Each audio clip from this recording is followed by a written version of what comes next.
On a previous episode, we went into some good depth exposing the 30 by 30 agenda, also known as the America the Beautiful program. It was essentially a plan to place 30% of America's land under conservation by the year 2030, essentially locking up a good portion of America's real estate for ostensibly environmental purposes.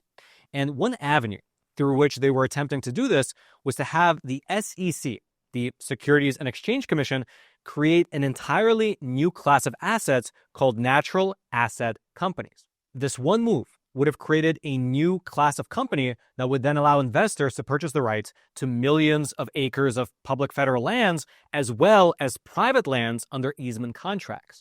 Essentially, it would have turned much of the natural resources in America, things like the air, sunlight, and even photosynthesis, and turn them into a tradable stock open to all investors, including, I should mention, investors from other countries that happen to be our geopolitical adversaries, like China and Russia.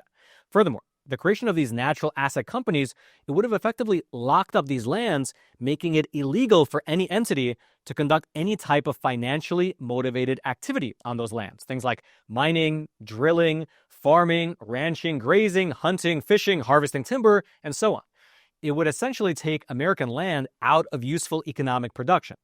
And the cherry on top to all this was the fact that the SEC was really trying to sneak this rule change under the radar with very, very little fanfare and with a very short public comment period. However, it was this woman right here, Miss Margaret Byfeld, and her organization, the American Stewards of Liberty, who spearheaded the effort to kill this rule before it was able to go into effect.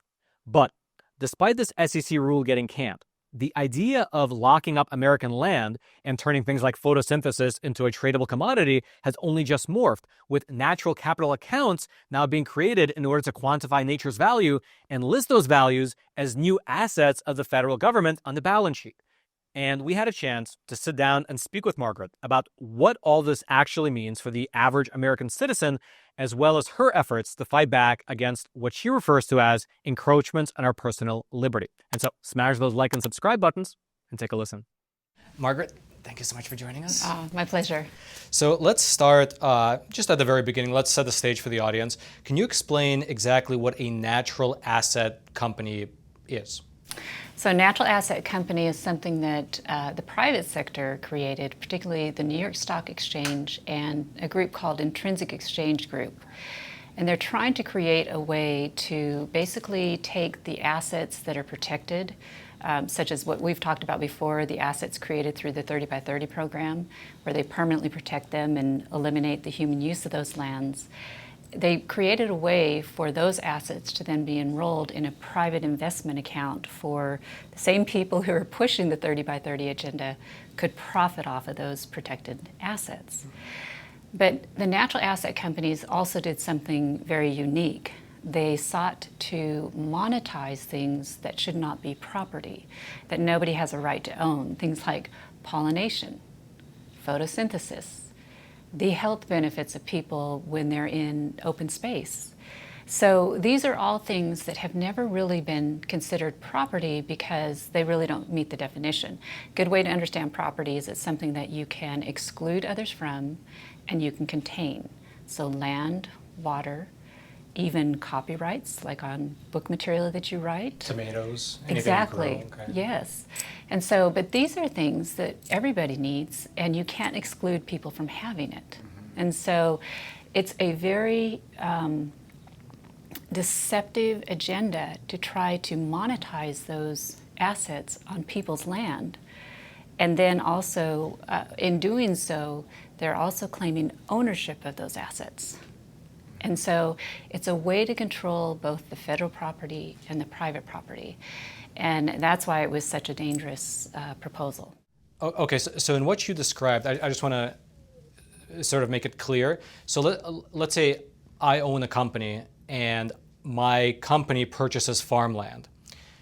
If I were to use that farmland for agriculture purposes, I would get paid by the end consumer, or sometimes the government, through some different programs that they have. Let's say I grow tomatoes, I take those tomatoes to the market, and I sell them, or I sell them to a distributor by pound, right?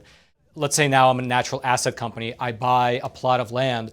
Who is paying me for photosynthesis, and who is paying me for pollination? Like, who's actually my end consumer? That's what was so crazy about the idea is nobody could really figure out how anybody would make money on it. Like you just described, our marketplace is a consumer-driven marketplace. So what somebody will buy, what somebody will sell is what determines the price. The price is determined in the natural asset company of these natural processes basically by bureaucrats sitting in a room deciding that the air you breathe is worth X and the air I breathe is worth Y. So it's a made-up arbitrary figure. And that's one of the reasons it also was so dangerous, because you start putting those kind of values into our marketplace, it will distort the market, disrupt the market, and depending on which political agenda is in the White House, could actually collapse our economy or,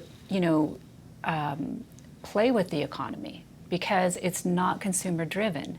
It's simply a political agenda that people decide the value of. So that was one of the things when we first started looking at it. I mean, I was really scratching my head trying to make sense of it, because I realized, you really can't make money at this, even though they claim that you could. But once I realized that the intent was not to make money off of these assets, the intent was to gain control of the assets.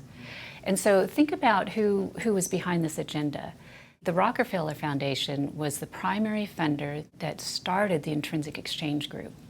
And they have, if you follow them, they have a history of getting on board and pushing particular agendas, even if it takes 100 years to work those through, they have the patience to do that.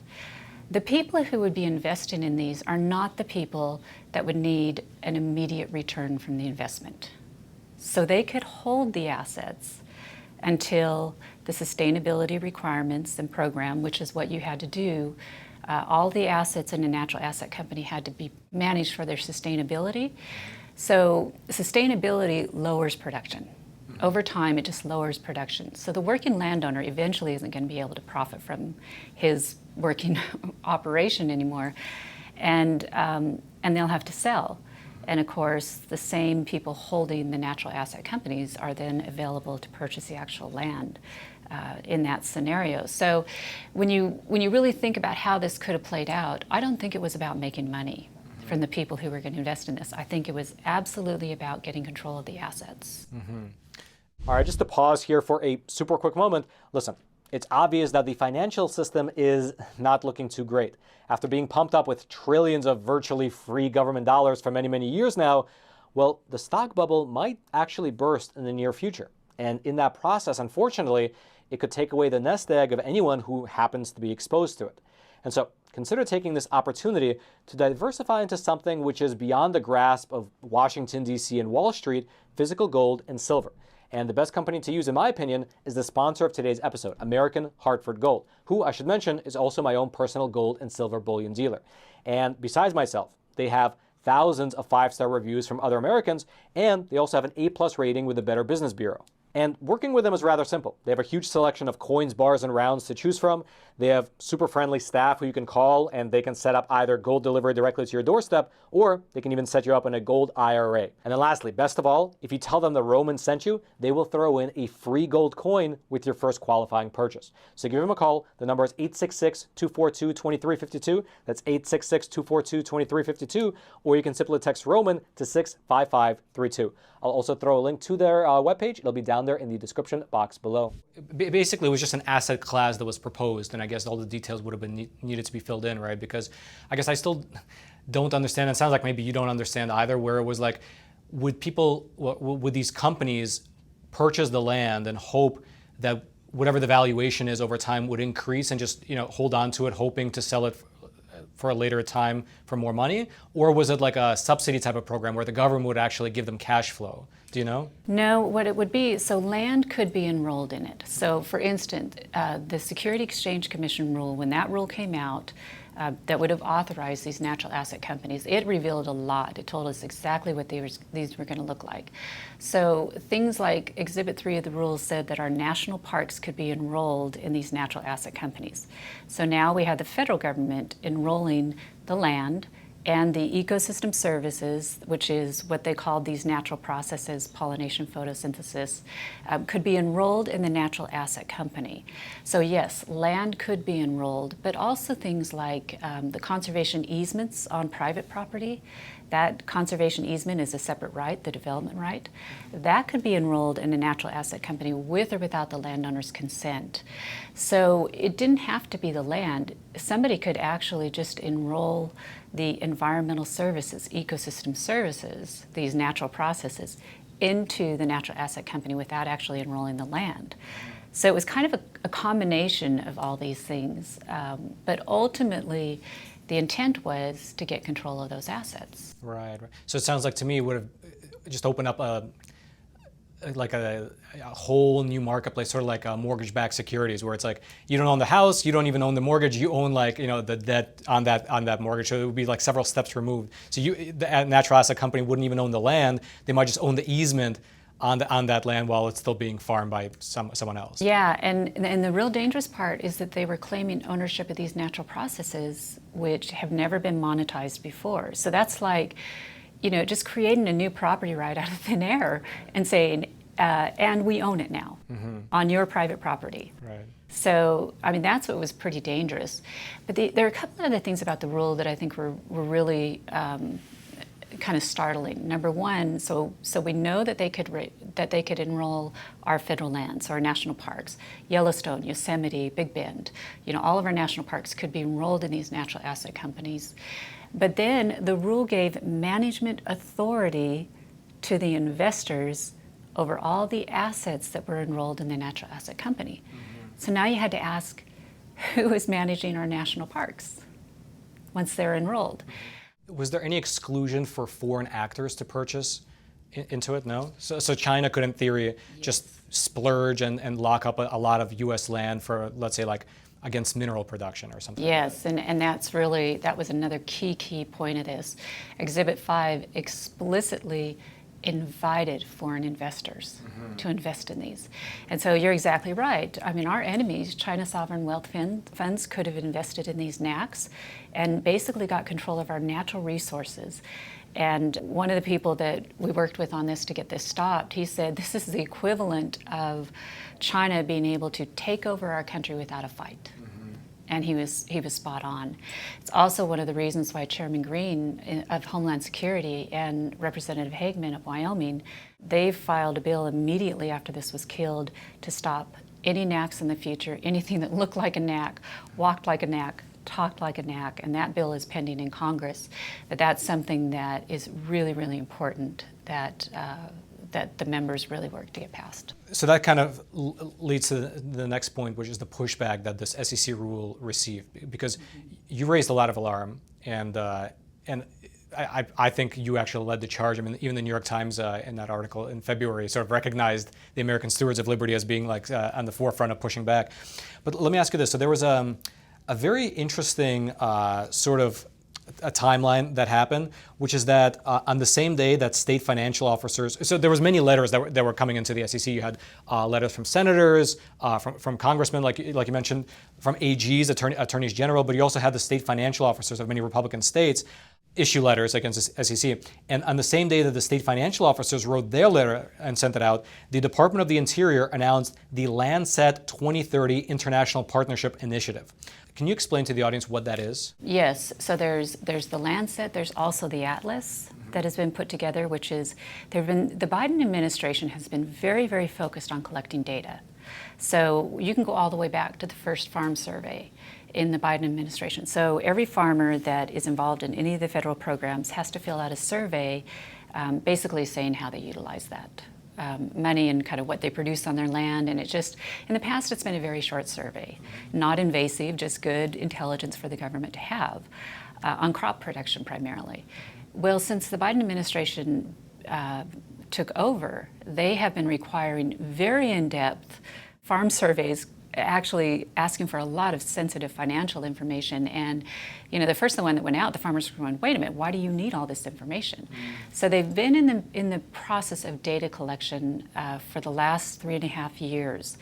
They also did the Atlas, which is to basically to come up with what lands need to be protected in America under the 30 by 30 agenda.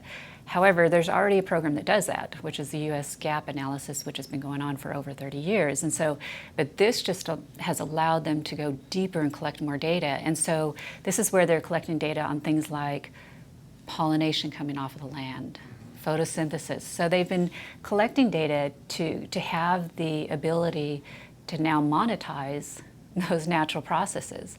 So you're seeing that on a lot of fronts. There's a lot of different vehicles that they're using to do that.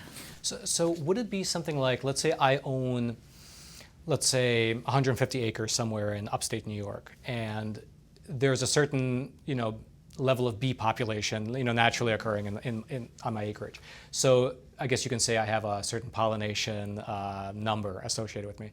So because I own that land, would it be like naturally mine and I can sell that separately and then somebody else owns it? Or once it's established what that value is that just automatically not owned by me? Like, do you know how that would work?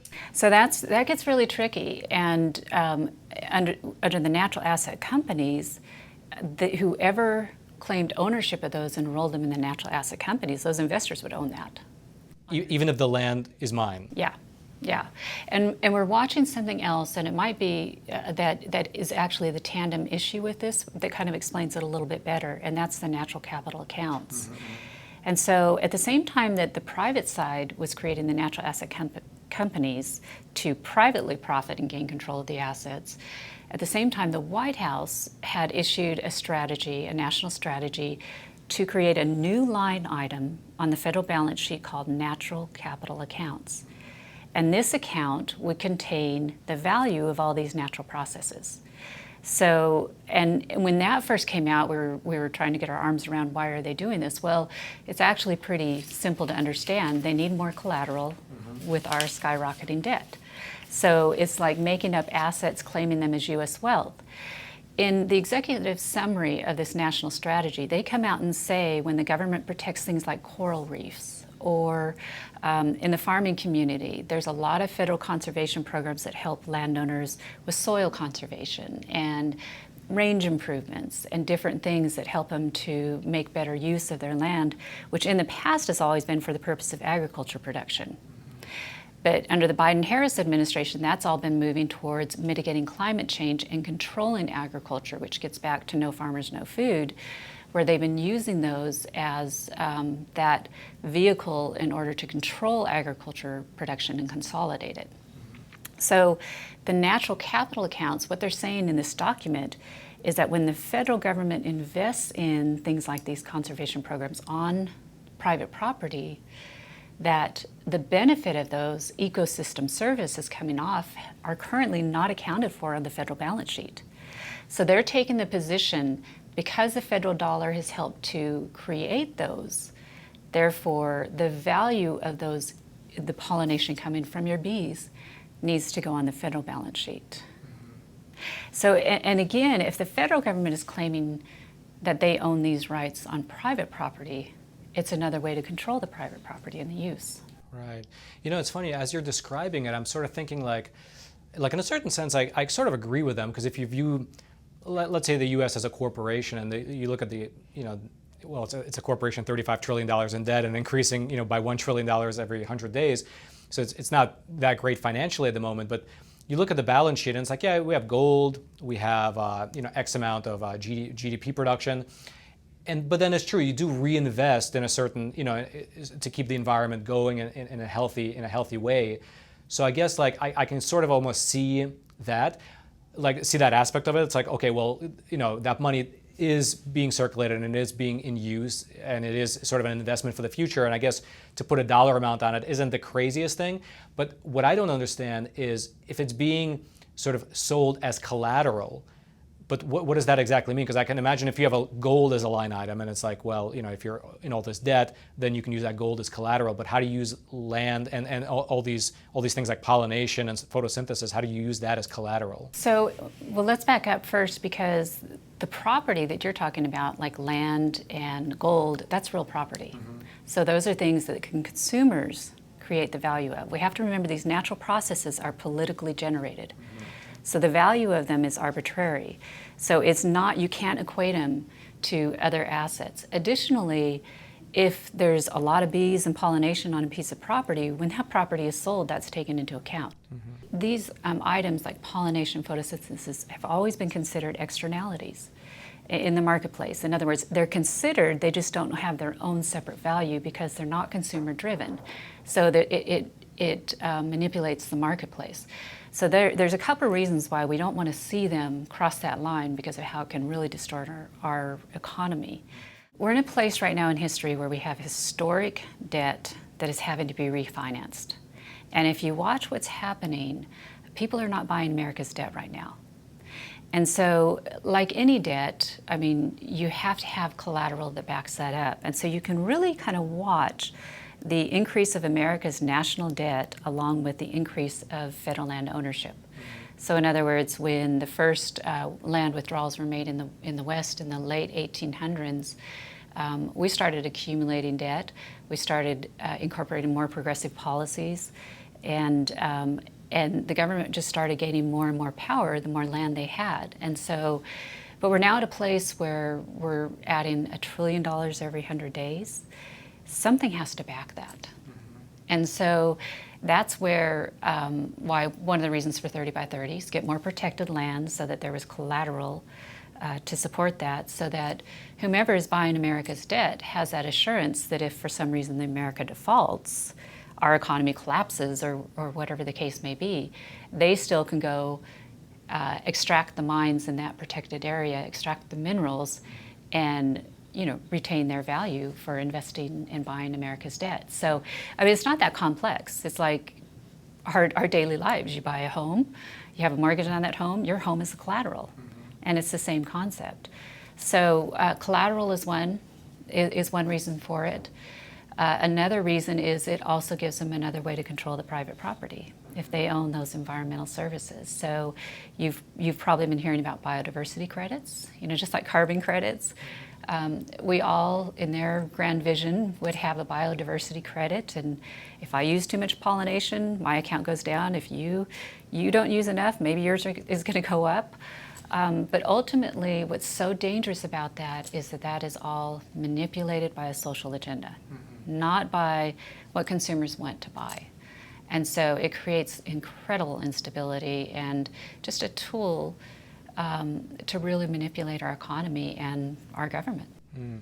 Let me ask you this. So it feels to me, just looking at this from my very limited perspective, which is that because the U.S. is in such debt and the purchase of bonds is slowing, that to increase the sort of the collateral value would sort of incentivize more investors to feel good about investing in America, right? Like we have these assets, this asset, and by the way, suddenly we have this giant asset here that we've never had before, but it's worth however much. I mean, some of the numbers are floating around. It's hard to value, I guess, like in the trillions of dollars of new assets that the U.S. had. But if there's a default situation, which I hope never happens, but if there is, I can't imagine that the U.S. would allow anyone, especially from outside, like a foreign investor, to come in and take anything, like any of these rights. So I'm wondering, is it sort of a dual stream where on the one hand it increases the amount of collateral that the U.S. has for the front end investing purposes, but they would never hand that collateral over. So the actual purpose is to then control the land and lock it up for America's use to achieve their goal of the America's Beautiful initiative. Like, is it that sort of a track where it's like it creates collateral, but it's never going to be handed over. Instead, it's actually just going to be used to lock up America's land and do whatever the federal government wants with it. Is that the case? Well, I would disagree that they would never hand it over. I think we've already seen moments in our history where that has actually happened. Where foreign countries have been able to come in and mine areas, or they get the permit approval to mine something. So it's actually not that hard to foresee that happening. But how would you hand over pollination rights? Because I can imagine you hand over a plot of land that you can mine, but how do you just hand over some right like that? Well, again, that's a made-up right. So it's all arbitrary, the value on that. I think it just makes everything very unstable, and the whole scheme. But back to what you were saying about, is this just to get control of the land and really implement the 30 by 30 agenda? And that is part of the purpose of this national strategy. When you read the backup documents, the underlying documents that support it, they talk about how this is to track our progress on implementing the UN sustainability goals. So all those targets that they're trying to reach. So the Biden-Harris administration is all in on that agenda. And so it is, I mean, all of this data gathering is to track our progress in that. But think about it in terms like this. If the value of ecosystem services now becomes a part of U.S. wealth, and you or I are doing things on our land that is decreasing the value of those ecosystem services, well then that's decreasing the value of the U.S. wealth. And so you can see things like taxation coming into play, different tools that they can use in order to limit the way that we use our property, because now it's directly tied to our economy because it's on the federal balance sheet. So there's just a million different ways that this could go wrong for the American people. It will be very good for the elite class that is pushing this agenda, because of course they're the ones that are going to be able to utilize all these assets and benefit from all this new created wealth. So it's like socialism. I mean, socialism doesn't benefit the common man like you and I. It benefits those who are in power. And this is the same agenda. Wow. So basically, if this concept becomes popularized and people sort of understand, like, oh yes, you know, this is a value assigned to the land. Let's say you're a small farm owner, you're using a certain type of pesticide that was fine before, but then the government says actually that the use of that pesticide decreases the value of America's assets. Right. Then they're going to tax you or say that is the reason that you can't use it, and that's how they're going to slowly begin to control the small farmers. Yeah. Wow. Does it seem like this would, I guess you said it would, have the effect of like pushing out small farmers off of their farms and benefit the large scale producers that could like absorb like an extra 10% tax? Yes. Right? Exactly, consolidation. Mm-hmm. We are seeing that consolidation, not only of the food, but of the land as well. Consolidation of monopolies. That's what it is generating. That's what it's all leading to. It seems like how it always works. Like the big companies always, it's like from a low level resolution, you think about it, like how come these big giant companies always support government intervention and like more taxation and more roadblocks in their own industry? Well, it's like obvious because it limits their competition, right? Their competitors are the ones who are stopped. And you're right in that they can afford, the extra tax on that. Yeah. Especially if they're very diversified, they can just put all the resources in another part of their company while they deal with the problem over here. Do you know one thing? Getting back to, would we ever see a time when our resources are used by another country? I just finished the autobiography of Margaret Thatcher, and it was really revealing to me because she came into power when socialism was very entrenched in England. And so she had to undo a lot of those policies. And one of the things I didn't realize is that there are major companies that have been nationalized, were owned by the British government, that began with price controls and then into, just little by little the government having to get more involved and put more money into a business to keep it afloat because it was so important to the economy, that they eventually just had control of it. So things like Rolls-Royce, British Airways, British Steel, those were all nationalized companies in Britain that she helped unravel and get back into private hands and get the government out of it. And so, I think about, it's not too hard for me to see with how the direction our government is moving right now, that we could be in the same position not too long from now. And I think the White House strategy that they have sitting there, it's just a plan, but they've actually released results of their pilot test accounts, which are very scary. And but right now it's just a plan, and I think that it very easily could be implemented by executive order, and then this is how it's going to happen. And all of these assets are going to go on the federal balance sheet, which means the federal government is claiming ownership of these assets. Where are we right now in terms of the government strategy? I know they released a report as 2-page report titled National Strategy to Develop Statistics for Environmental Economic Decisions. And according to that report, natural capital accounts will be used to quantify the nature's value, and it recommends a 15-year phased approach to the program's rollout. So, I mean, we're already, I guess, in the second year of that. What is that actually looking like? So in April of this year, so 18 months after they released that report, they released a press release, and they explained that they had put together 4 pilot test accounts that would help them to figure out how to monetize and value these things to put them on the balance sheet. So the 4 pilot test accounts were land, water, air, and environmental services. So the environmental services category is pretty much what we've been talking about, monetizing these natural processes. The land pilot test account is the one that really surprised me, because you would think, okay, well, our federal lands that the federal government owns, like our national parks, those are going to go on the balance sheet if they're not already, right? But what they said in this press release, they didn't talk about the federal lands. The only value they gave was the value of private property in America. And they said it is worth $32 trillion currently, today. All private property in all of America. Yeah, so what's owned by the citizens, not owned by the government, but owned by the citizens, is worth $32 trillion. And that is the equivalent of 30% of the U.S. net wealth that is tracked currently on the federal balance sheet.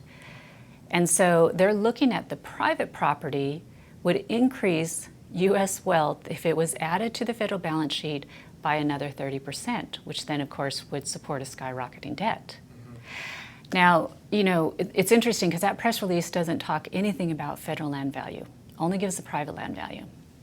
And then the linked document actually, at the conclusion of it, says that private property needs to be included on the federal balance sheet. Mm-hmm. So they literally have a plan, if this goes forward, to put your house, my house, all private property on the federal balance sheet as collateral for the U.S. debt. Mm-hmm. What would that mean in practice if they did that? Well, I mean, it's the equivalent to saying that they own it. Mm-hmm. They're claiming that they own that value for federal debt purposes.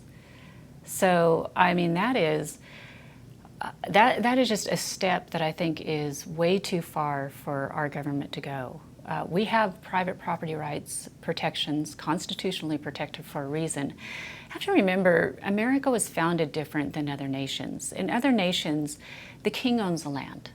And you can own the private property, but it's really a use right of it for 99 years or whatever that is. But you're not sovereign on that land. The king is sovereign on that land. America was founded differently, where the people were sovereign. The government was not to own the land. And that was how we had the ability to maintain control over our government and be a nation of self-rule. And so it's different. We're not like other countries where the king actually really does own the land. We just have that use right. That's why our property rights are always considered stronger than any other nation. So this is something that they are doing in other nations. So the European nations are doing things like putting these natural processes on their federal balance sheet. But it's a little different because of land ownership. But private property in America is not something that the federal government has the right to claim any portion of it as theirs to be on a federal balance sheet. So I think it is going to raise a lot of constitutional questions if they take this step. One question I had are there any positive or negative examples from the EU examples you gave who are engaged in this program for the last couple of years? But I guess you said they're not comparable, or is there anything that we can take away from them? Well, what you can see from I believe it is England that has been releasing kind of an accounting of the value of things like open air, the health benefits from being in the open air. So they have this annual report that they're doing. Right now, there's really nothing substantive in that we're seeing it really impact the market yet, because it doesn't have that, the roots aren't really there yet. But all the nations are starting to kind of move in this direction, the European nations are. And so what we're seeing reports. We're seeing them trying to figure out how to establish a value of these. And the value all hinges back to a UN accounting system, which the natural asset companies that we talked about first also relied on to come up with kind of the statistical method on how they would create the value. And so I think right now what you have is you have all the nations trying to figure out, how do we quantify these things? How do we monetize these things? And in America, it's going to come down to, it's not the federal government's property. Mm-hmm. These are the private citizens' property. And I think we're going to have to make a really strong stand and oppose this. If we were to oppose it, it seems to me like it's such a, it's like a boiling frog situation, because if all they're doing right now is just like, well, we're just taking into account, we're just starting to put the numbers together. We have an empty spot here in our ledger, and we just want to know the value to put in there. It feels like the steps are so small and incremental. It's almost like, how do you stop them from doing that? Because I mean, accountants have, they put the numbers down, and it's like, it's not necessarily illegal for them. I can't even imagine a law that you can put on the books to make it illegal. So I mean, like, what would actually stop this process from playing itself out? The natural capital accounts could be rescinded by executive order. Mm-hmm. That would be very simple. Congress can do some things to make sure that things like the natural asset companies are never allowed to be created in America. There's things that can be done to ensure ecosystem services are not considered property. Things that would return the lockup of our mineral estate. The Biden-Harris administration has been withdrawing our critical mineral reserves, which most people don't know that they've been doing this, but they've been doing huge mineral withdrawals over the last 4 years, which have taken offline a lot of critical minerals that we need for national defense, and withdrawn them for 20 years. Those could all be undone, so that we can get back to producing the things that we need for our national security. So the 30 by 30 program, which is the agenda to permanently protect 30% of our lands and oceans, that can be all undone. And there's a couple ways that it can be done. There's some things that would be proper for the executive branch to reverse because they were implemented through the executive branch. And then there's other things that Congress can do just by defunding them and going through a budget reconciliation process, and reversing a lot of these things that the Biden administration has done, that where they have utilized funds that have been authorized for other programs, like we've just kind of seen with FEMA, right? Mm-hmm. They've been authorized for other programs, but the Biden administration has used that money for its own purpose, which are these particular programs. So Congress could put some barriers on that through the budget reconciliation process to make sure that money isn't misused for things like that. Mm. But ironically, it seems like the opposite is happening, because I know on Earth Day they released, the Biden administration released, it was either on Earth Day or like the next day, they released an interactive map showing the progress of 30 by 30, and they touted like 41 million more acres under this administration was added in, I think, lands and water combined. Do you know what that 41 million acres was? Like, it's all over. Sporadic? It's all over, and it's a combination. There's actually two figures. I think one is like 21 million. It's a combination of federal withdrawals of land and just lockup of land, and also conservation easements in perpetuity on private land. So it's the lockup of federal and private lands. And we're really seeing this play out on where this is going. I know that they have pitched this as being, this is just conserving land. We're not going to lock it up, right? It's not about protection. But we just saw them release a new natural resource plan for the Bears Ears Monument just a couple weeks ago. And it's 1.3 million acres. And they are eliminating most roads to off-road vehicles in a 1.3 million acre area, and to hunting and recreation, and of course to livestock grazing. So we're seeing that what they really are aiming for is all this land being set aside for nature, as the small landowners are really pushed off the land because they can't make a living on them anymore. So they say they're not locking it up, but in practice they are. They are. So last question. What would you recommend to small farmers across the country who are facing the financial the realities of the modern day? What would you recommend to them as they are in this environment where currently they have maybe they have a proposal for a federal easement? if this continues to ramp up, maybe they'll have more and more proposals for easements or for federal money. It's looking very lucrative. It's something they might be considering, especially when they look at their balance sheets. What concrete recommendation would you give to small farmers? I highly recommend you stay out of the federal conservation programs.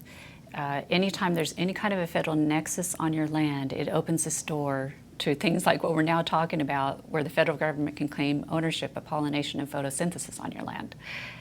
So the cleanest way to keep your property is just out of the federal programs and keep it, and certainly not in conservation easements. Those are in perpetuity, and they are ultimately enforced by the IRS.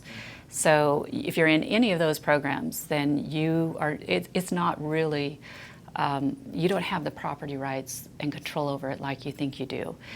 And the other thing I would say is that we have to look at really what is the commodity of the future? What is becoming scarce in America? It's private property without all these encumbrances. And that's what you see the Bill Gates, the Jeff Bezos, the big wealthy elites coming in and buying up property. That's what they're buying up, is private property that doesn't have all these encumbrances on it. So if you're the small landowner, and I know it is hard to make a living on land today in America, especially when you have all these federal dollars coming in and increasing prices and outpricing you and directly competing with you. It is very hard to do it, but I highly encourage you to find every way possible to stay out of these federal programs because it ultimately is going to be your strongest position. Margaret, thank you so much. You're welcome.